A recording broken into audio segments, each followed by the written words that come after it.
Okay, hello everyone, my name is Paul. I've been an English teacher for quite a long time. I've decided to start making some revision guides for students and putting them on YouTube. So this is the very first one that I've ever done, but what I'm going to be doing today is looking at some key quotes from An Inspector Calls, which is a play that I love to teach and I try to make as interesting as possible for my students. So I'm going to look at each character from the play and look at 3 key quotes from each character and just talk you through them, why they're important quotes, why the characters say them, why Precy might have got his characters to say them as well. So the first character that I'm going to look at today is Mrs Birling. So the first quote that I've got from Mrs Birling is right at the start of the play in Act 1, when she talks to Sheila, her daughter, about not teasing her brother.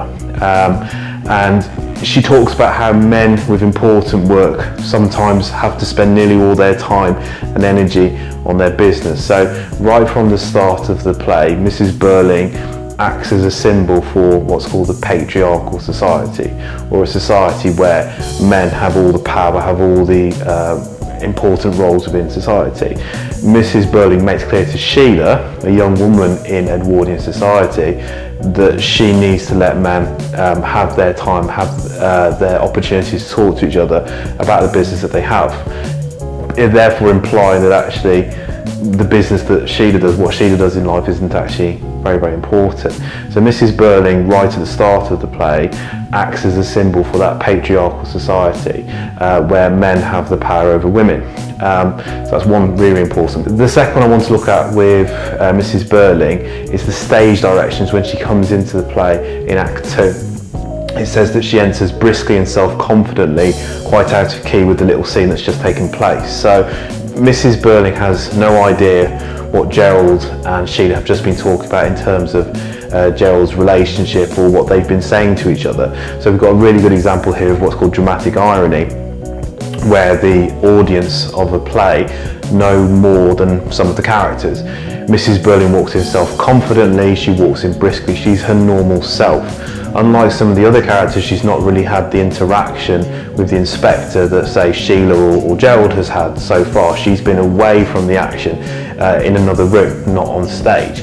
So she's quite ignorant of what the inspector is, how he talks to people, how he has no real respect for class in an Edwardian society. Those stage directions, although they're not read out to the audience, they are important because the actor playing Mrs Birling has to get across that sense of importance, that sense of I am the top dog here, I'm in charge of the family, which is quite unusual in a patriarchal society, but Mrs Birling does make sure that her husband is seen as being quite powerful in the family too. But she comes in and she has a power struggle with the inspector. She's a very important character. She represents Edwardian values, and so it's important that she's seen as being, thinks that she's great, that she's top dog.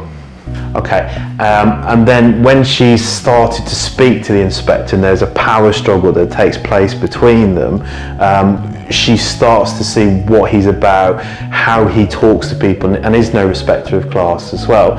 And she eventually says to the inspector, the way that you speak to this child, you've had quite an impression on my daughter. So she refers to her daughter as a child, which links back right to the start of the play, which I'll be talking about with Sheila, where Sheila is perceived by her family to be childish, and she behaves in a childish manner. Mrs Birling hasn't changed from the start of the play, so she still sees her daughter as being quite childish. Okay, so she refers to her as a child, but also she says to the inspector, you seem to have had quite an impact on my daughter. The inspector's response to that is, we often do on the young, and that pronoun we is important. Who is he referring to when he says we? Can't mean police officers. There's a hint there to the audience about what the inspector actually represents. And also this idea that having an impact on younger people, creating a young and old divide, a generation gap between those two generations within the play.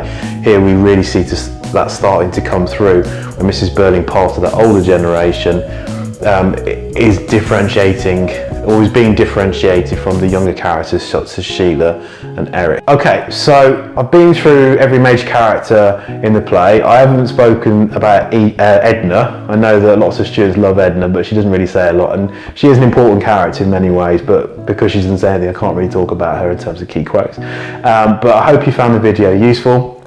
If you click on the links at the end of it, you'll go to my shop with lots of revision guides and resources for both students and for teachers.